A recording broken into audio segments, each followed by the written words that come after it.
So we're in Ocala.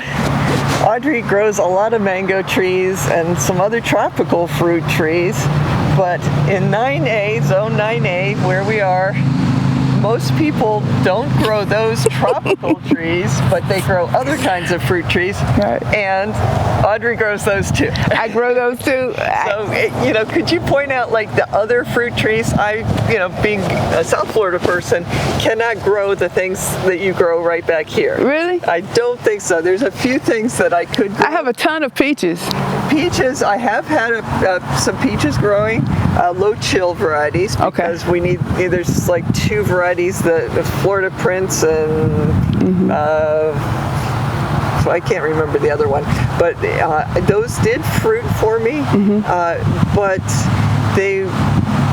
the birds were so ecstatic whenever there was fruit on those trees that I got to eat very few of them. Oh no. So those two, I mean, there are low chill varieties, but you probably can just grow any variety of peach here. I actually go to a down-home nursery called Blue Star up in Hawthorne. It's where I'm from. Yeah. So they know what trees grow in our area, and I trust them blindly. And every tree that they've given me, and they're cheap. Every tree gives me fruit.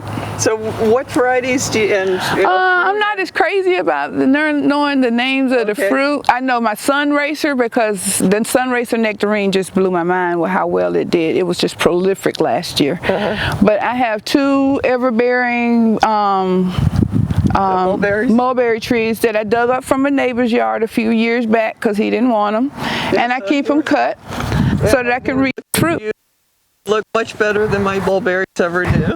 Yeah. So what I do is I always pull the limbs down. And look, it's some ladybugs in there. I love ladybugs.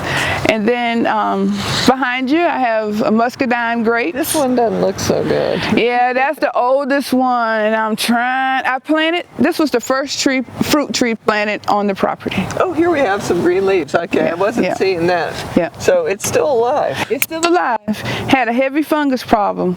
So what kind of tree is this? This is a peach tree. Okay, so you've got 3 peaches and 2 over there, so 5 peaches? 6 peaches. I haven't planted that last one over there. Oh, actually, it's 8 because it's 2 over there that I haven't planted yet. Okay, so how much fruit do you get from your 8 trees? Enough that I give away. Yeah, and I do. And you don't live close enough. I graze, eat, so as they ripen, it really sometimes, unless a lot ripen. In the yard, you can just grab 2, 3, boom, boom, and keep moving. And so I made a few pies and a few preserves and things like that, but I eat them right out of the yard. A nectarine has not made it inside the house yet. Yeah, they just don't keep. There, 2 bites with my big mouth, it's gone.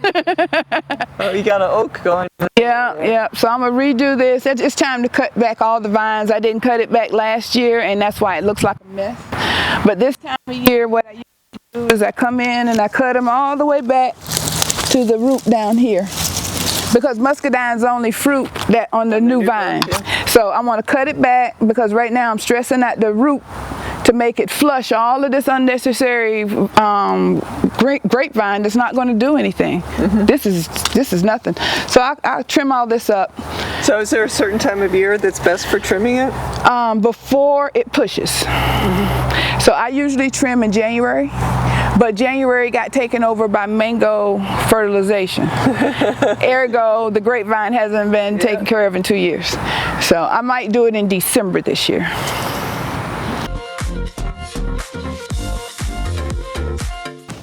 Super sweet, dark orange. Of course, we don't know the variety of them, but... Oh, I see some flowers coming here. Yep. And I can get them there low. When they were up tall, they touched that tree over there, and the squirrels can jump from the tree to this tree and steal. Now they have to get on the ground. Yeah, they have to dare the dog now. Yeah. Especially with your dog. Yeah, dare the dog to catch me. So we got some more things over here. This is my plum orchard. All right. Got scarlet. I got a couple scarlets. Got a pear tree then that's a native plum tree, which is used for pollination of these other two. But this spot, So does it have a small fruit then on the? real small, about the size of my little finger, and really bitter. But I love those rolled in a little bit of salt. Oh. But it makes all the other plums sweeter. And these do give me plums. The one plum tree that I really want is the one from my mom's house. I'm working every year when the sap's down to try to get in before it pushes to try to graft me a piece of that plum tree to one of these trees. And then grow a seedling from that. Is really that's the plum tree that I want. I grew up watching my great grandmother bend over with her walking stick, shoving fish heads in her plum trees. So I'm just replicating what I saw.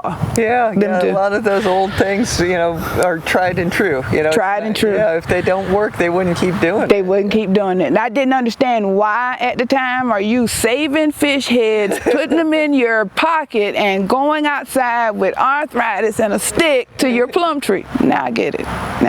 So what is this? This is a pear. Oh, that's the pear. Okay. That's the pear.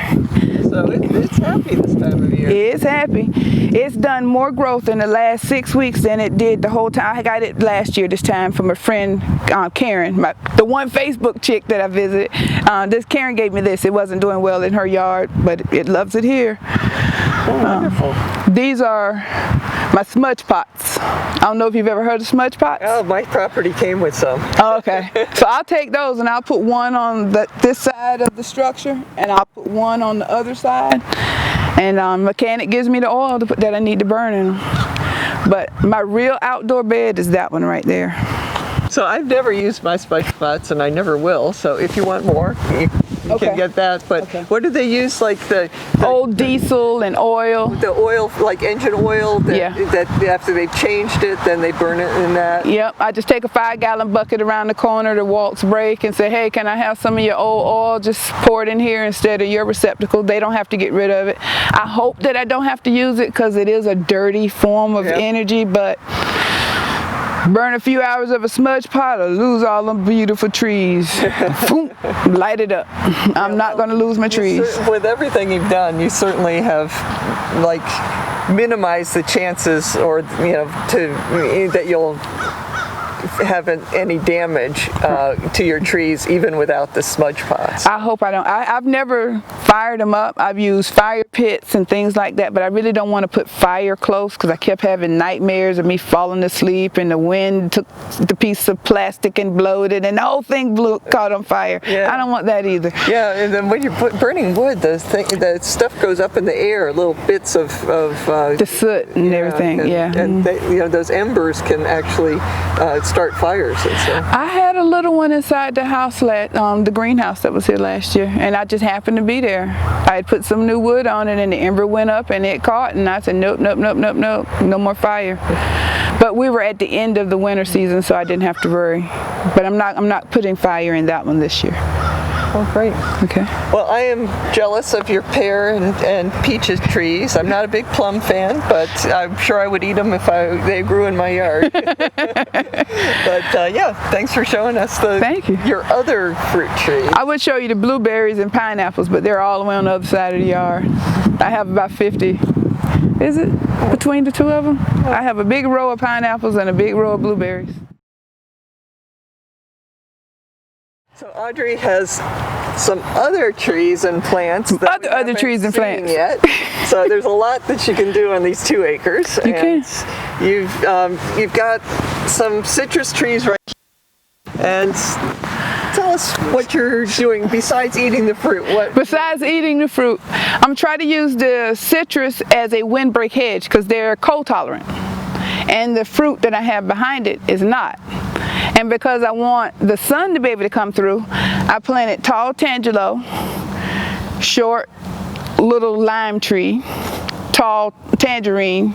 So I did every other tall, short. And this so you fill in the underspace. I fill in the underspace so I can still get sun over to. These are all sugarloaf pineapples, and then these are all white jade pineapples. And then you've got the blueberries behind it here. All blueberries behind it. Very jealous. And these are blueberries that when I went on a blueberry farm, I went to like 6 different farms. I tasted one called Windsor, and it was a ratatouille moment when I went back to being that little girl in the blueberry farm when I was 5 and my mom was picking blueberries for money, but I was having fun eating all the man blueberries, and it's called Windsor. So I have a lot of Windsors, some emeralds, and but those were hard to find. I had to go to like 8 different nurseries to get them. Well, great. Behind it, I have a white mulberry, a Fuyu persimmon, some Fuyu persimmons, a black mulberry, miwa, and nagami.